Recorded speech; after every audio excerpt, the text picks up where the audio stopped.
मिल जाता है। तो पहला आज सिर्फ हम बोर मैग्नेट्रॉन के बारे में पढ़ेंगे, ठीक है।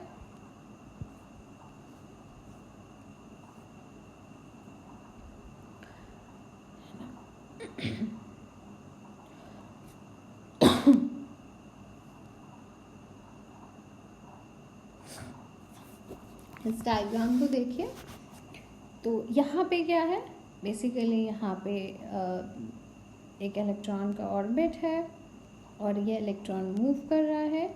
इलेक्ट्रॉन की जो वेलोसिटी है वो v है। इलेक्ट्रॉन पे चार्ज नेगेटिव चार्ज है। यहाँ से यहाँ तक की जो रेडियस है उसको हमने r से डिनोट किया है, और ये एंगुलर मोमेंटम और ये मैग्नेटिक डायपोल मोमेंट, ठीक है। अब इसको हम एक्सप्लेन करते हैं। चूँकि इलेक्ट्रॉन रिवॉल्व कर रहा है, सर्कुलर पाथ फॉलो कर रहा है, तो आपको पता है करंट इलेक्ट्रिसिटी में आपने पढ़ा है कि जब इलेक्ट्रॉन फ्लो करता है तो उसकी वजह से अगर इलेक्ट्रॉन इस डायरेक्शन में मूव कर रहा है तो उसके ऑपोजिट डायरेक्शन में क्या प्रोड्यूस होगा, करंट प्रोड्यूस होगा। तो यही यहाँ पे मैंने लिखा, due to the motion of electron about the nucleus a minute current loop is formed. एक माइन्यूट करंट लूप फॉर्म करेगा, और चूँकि ये माइन्यूट करंट लूप फॉल कर रहा है तो ये एक मैग्नेटिक डायपोल की तरह बिहेव करेगा। Right hand Fleming right hand rule, ठीक है। फ्लेमिंग राइट हैंड रूल, उसमें हम देखते हैं कि हमारा जो ये है मैग्नेटिक फील्ड, जो हमारा अगर कोई इलेक्ट्रॉन्स एक करंट लूप है तो वो एक मैग्नेटिक डायपोल की तरह बिहेव करता है और मैग्नेटिक फील्ड प्रोड्यूस करता है। अब इसका एक्सप्लेनेशन देखते हैं। यहाँ देखिए डायग्राम में सेम पीछे वाला जो डायग्राम था वही डायग्राम है। राइट हैंड रूल, ये आपका होमवर्क है, ये राइट हैंड रूल आपको पढ़ना है।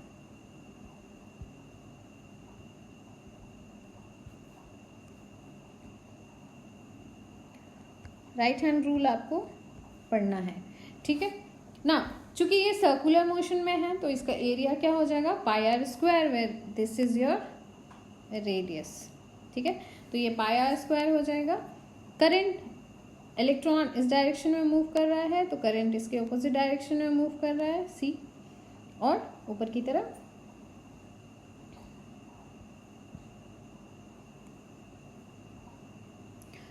तरफ आपका है एंगुलर मोमेंटम और नीचे की तरफ मैग्नेटिक मोमेंट ना। अब देखो, अब इसका कैलकुलेशन करते हैं हम। तो जो करंट इस लूप में फ्लो कर रहा है, उसका फॉर्मूला क्या हो गया, I is equal to Q by t और Q is equal to I t, हमने पढ़ा है स्कूल में। तो यहाँ पे आप देखिए Q is equal to I T और I is equal to Q by T, where E is equal to minus Q. Minus बार बार ना लिखना पड़ा, इसलिए यहाँ पे मैंने माइनस क्यू को E कंसिडर कर लिया। तो E is equal to Q is equal to I T और I is equal to E by T, where T is your orbital period of electrons. तो ऑर्बिटल पीरियड ऑफ इलेक्ट्रॉन्स होता है T is equal to 2 pi r by v. ये मुझे आप explain करना कि कैसे आया, और अगर आप नहीं कर पाओगे तो मैं करूँगी जब हमारा ऑनलाइन क्लासेस होगा, ठीक है। तो T is equal to 2 pi r by v ना। T की वैल्यू यहाँ पुट कर दिया, कुछ नहीं है, कॉपी किताब निकालो और खुद से करो। T की वैल्यू यहाँ पे पुट कर दिया और उसके बाद हमारे पास I की वैल्यू ये आ गई ना। according to the definition और according to the electromagnetic theory, हमें पता है कि the orbital magnetic dipole moment कोई एक करंट के लिए जिसका एरिया A हो, सर्कुलर एक लूप है हमारा, तो जो मैग्नेटिक मोमेंट का फॉर्मूला होता है वो म्यू इज इक्वल टू आई ए होता है। हमारे पास ऑलरेडी आई ये है और ए मैंने अभी आपको शुरू में बताया था, बस कुछ नहीं करना है, पुट कर देना है। जब इन्होंने पुट किया तो क्या निकल के आया, म्यू इज इक्वल टू, ये आर आर कैंसिल हो गया तो म्यू इज इक्वल टू क्या आ गया, पाई पाई कैंसिल हो गया तो mu is equal to 1/EV/R।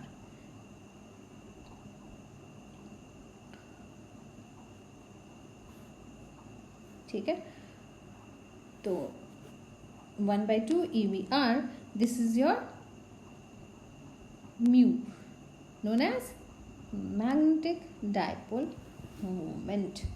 ठीक है, और हम इसको म्यू एल भी कहते हैं because this is orbital magnetic dipole moment. Orbital magnetic dipole moment, orbital की वजह से ही ये मैग्नेटिक डायपोल मोमेंट की तरह मीन्स मैग्नेटिक डायपोल जो है वो ऑर्बिटल मोशन की तरह ही है, ऑर्बिटल मोशन की वजह से, इसलिए हम इसको म्यू एल से भी डिनोट कर सकते हैं। कंफ्यूज नहीं होना है, म्यू और म्यू एल सेम है, चूँकि यहाँ पे हमने एंगुलर मोमेंटम, ये जो है हमारा ऑर्बिटल है, ये हमारा ऑर्बिटल है, इसीलिए हम इसको ऑर्बिटल मैग्नेटिक डायपोल मोमेंट कहते हैं। Now angular momentum is actually quantized in unit of h cross. ये मैं अभी थोड़े देर बाद आपको बताऊंगी, पहले हम थोड़ा सा और इसको एक्सप्लोर करते हैं। ठीक है, ये याद रखना आप,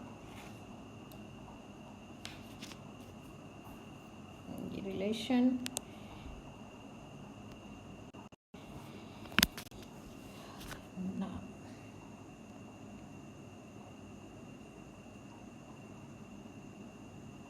ना। अब ये देखिए, मैंने लास्ट जो इक्वेशन था हमारा वो क्या था, लास्ट इक्वेशन हमारा था, हाँ लास्ट इक्वेशन था हमारा mu L is equal to E/2mL। ठीक है, है ना।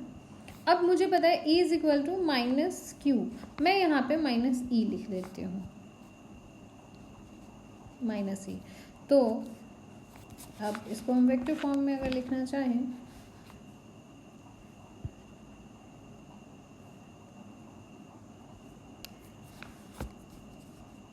Mu L is equal to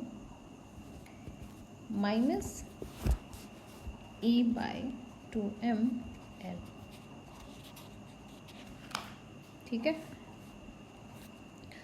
तो ये नेगेटिव साइन हमें क्या डिनोट कर रहा है, नेगेटिव साइन और माइनस साइन हमें ये डिनोट कर रहा है क्यों म्यू एल जो है वो हमेशा एल के ऑपोजिट डायरेक्शन में होगा।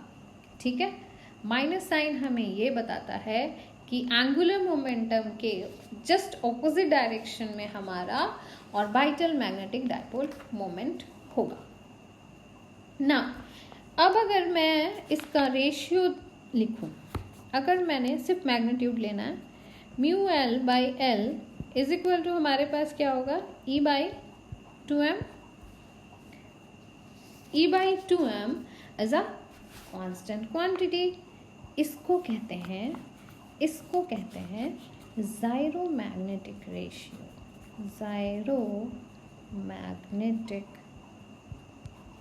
Ratio for electron. ठीक है, तो बेसिकली ये जो इंडिपेंडेंट टर्म है E/2m, जो कि होता है ratio of the magnitude of orbital magnetic dipole moment to the magnitude L of the orbital angular momentum is known as gyromagnetic ratio which is a constant, और इसको हम GL से denote करते हैं। L जो है वो बताता है कि ये ऑर्बिटल एंगुलर मोमेंटम और basically orbital magnetic dipole moment और ऑर्बिटल एंगुलर मोमेंटम का रेशियो है which is known as orbital gyromagnetic ratio और ओनली ज़ायरोमैग्नेटिक रेशियो।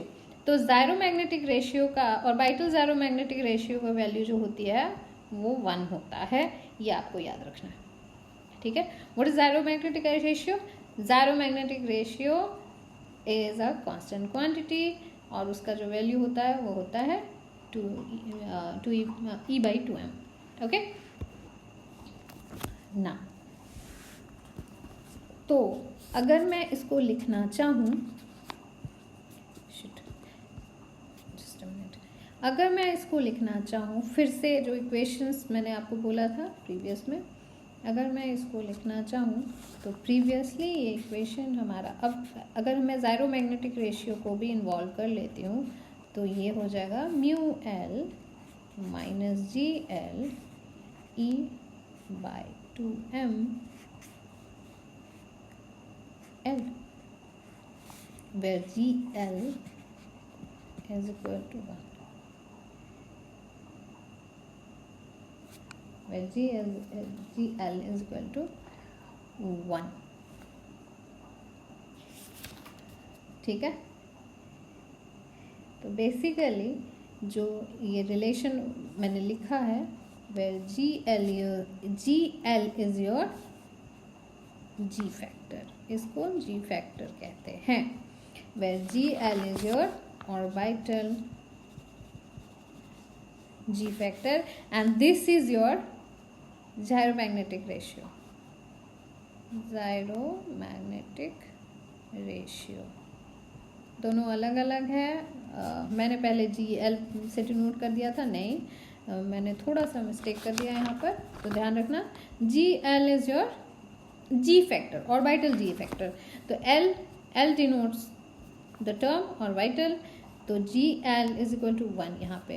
तो GL लेने का मतलब क्यों वो हुआ, मतलब GL क्यों लेना पड़ा, तो इसका जवाब आपको मिलेगा जब आप स्पिन मोमेंट पढ़ोगे ना, स्पिन मोमेंटम पढ़ोगे, जो चौथा था हमारा स्पिन क्वांटाइजेशन, और वो जब वो पढ़ोगे तब आपको पता चलेगा। तो बेसिकली GL यहाँ पे तो GL की वैल्यू जो है हमारा ऑर्बिटल G फैक्टर जो है उसका तो 1 है, बट हर जगह ना G फैक्टर जो है वो डिफरेंट वैल्यूज़ होते हैं, वो 1 से ज़्यादा भी होते हैं। तो बेसिकली एक यूनिफॉर्म, एक सिमेट्री लाने के लिए इक्वेशन को वो लिखा गया। फिर से मैं लिख देती हूँ, mu L is equal to GL, इसको ऐसे लिखा जाता है minus GL E/2m L, where GL is orbital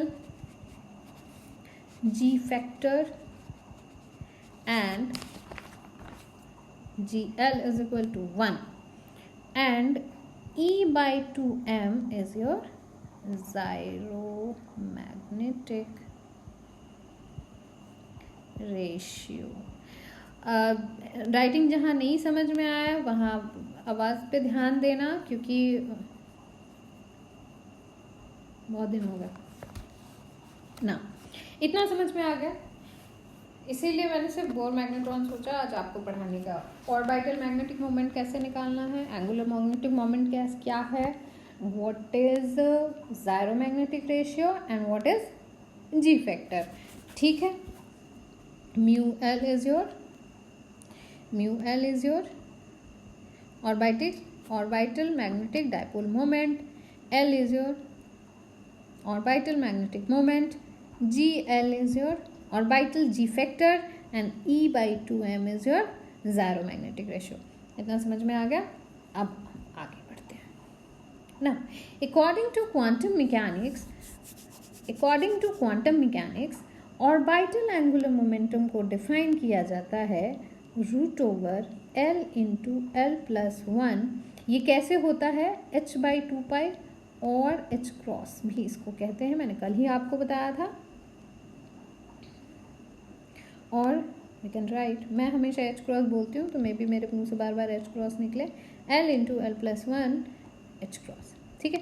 where L is your, ये आपका कैपिटल L है, this is your small l, मेरा दोनों एक ही लग रहा है बट आप ध्यान रखना, this is your capital L, bold पे लिख देती हूँ, this is your capital L and this is a small l और ये जो एल है, ये जो एल है, ये स्मॉल एल थोड़ा टेढ़ा बना देती हूँ मैं, पता नहीं क्या करना है मुझे, एक सेकेंड। आई थिंक मेरे को कलर ही चेंज कर देना चाहिए। Okay, this capital l is equal to under root l under root L into l plus 1 cross. ठीक है, तो ये जो this L is your this L is your orbital quantum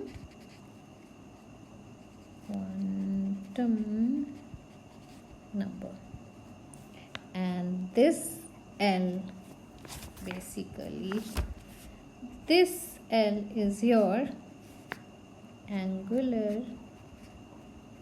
momentum। आप कंफ्यूज मत होना, ठीक है। तो basically L is your orbital quantum number और capital L is your angular momentum, ठीक है। तो अगर मैं सिर्फ मैग्नीट्यूड की बात करूं इसके, तो मैग्नीट्यूड बस ऐसे ही होगा, क्योंकि यहाँ तो कोई वेक्टर क्वांटिटी है नहीं ना। अब अगर हम इसको पुट करें किसमें, अब हम इसको ऑर्बिटल मैग्नेटिक मोमेंट के मैग्नीट्यूड वाले फॉर्मूले में पुट करेंगे, जिसमें हम प्लस माइनस कुछ भी नहीं लिख रहे हैं। क्या लिखेंगे हम, E/2m L, ऑब्वियसली। अब पुट करते हैं वैल्यू, तो ये क्या हो गया, under root L into l plus 1 EH cross by 2m। और अगर मैं H क्रॉस को खोलना चाहूँ तो क्या लिखेंगे, L into l plus 1 EH by 4πm mu L, where the quantity EH by 4πm, एक अगर आप इसको ध्यान से देखो, this is a constant quantity,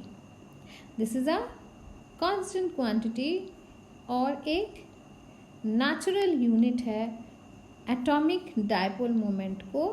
मतलब बेसिकली अगर इस पोर्शन को हटा दे तो this is a constant quantity, and this constant quantity is known as Bohr magnetron.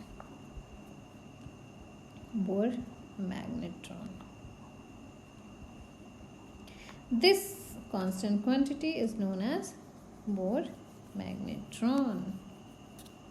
मैं फ्रेश में लिखती हूँ। Finally we get mu L is equal to L into L plus 1 EH by 4 pi m, where EH by 4 pi m is a constant quantity known as Bohr magnetron।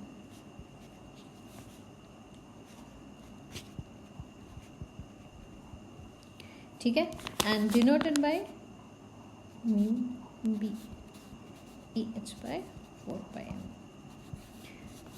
denoted by mu b. ठीक है, और इसका जो value होता है याद नहीं भी करोगे तो भी चलेगा, बट मैं लिख देती हूँ 9.27 इंटू 10⁻⁻24 एम्पियर मीटर स्क्वायर 24। ठीक है, 9.27 इंटू 10⁻⁻24 एम्पियर मीटर स्क्वायर। तो फाइनली जो इक्वेशन है हमारा, अगर मैं फाइनली जो हमारा इक्वेशन है, कौन सा इक्वेशन, फाइनली जो हमारा इक्वेशन है ये वाला, mu L is equal to minus g l to e by 2m l. तो इसको अगर मैं फाइनली बोर मैग्नेट्रॉन के टर्म में लिखना चाहूँ तो क्या होगा, तो हम इसको लिख सकते हैं सी। इसको हम क्या लिख सकते हैं, mu L is equal to minus g l 2 pi mu b by h into l. क्या एक बार आप खुद से अपने कॉपी पे इसको कन्वर्ट करना, यहाँ पे सिर्फ आपको म्यू बी पुट करना है, और म्यू बी कैसे पुट करना है, क्या चेंज करना है, ये आपका हेडेक है, ठीक है। तो फाइनली ये इक्वेशन है। अब बोर मैग्नेट्रॉन क्यों निकाला, ये जब हम वेक्टर एटम मॉडल पढ़ेंगे ना तो मैं अच्छे से एक्सप्लेन करूँगी कि what is the importance of bore magnetron, और बोर मैग्नेट्रॉन का इतना क्या ज़रूरत था कि हमने अलग से इस टॉपिक को पढ़ा है।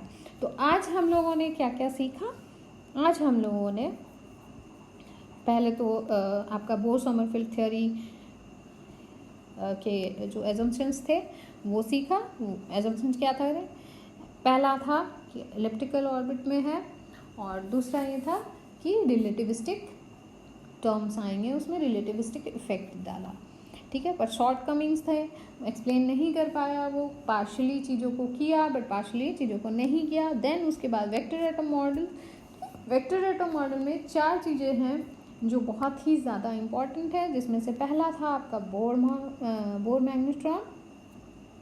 बोर मैग्नेट्रॉन की वैल्यू जो होती है, बोर मैग्नेट्रॉन को म्यू बी से डिनोट किया जाता है। और इसमें हमने क्या क्या निकाला आज, इसमें हमने निकाला आपका इलेक्ट्रॉन का मैग्नेटिक डायपोल मोमेंट,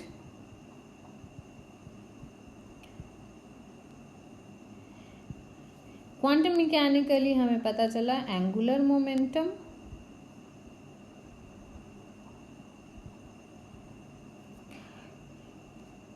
जी फैक्टर और ऑर्बिटल जी फैक्टर, जायरोमैग्नेटिक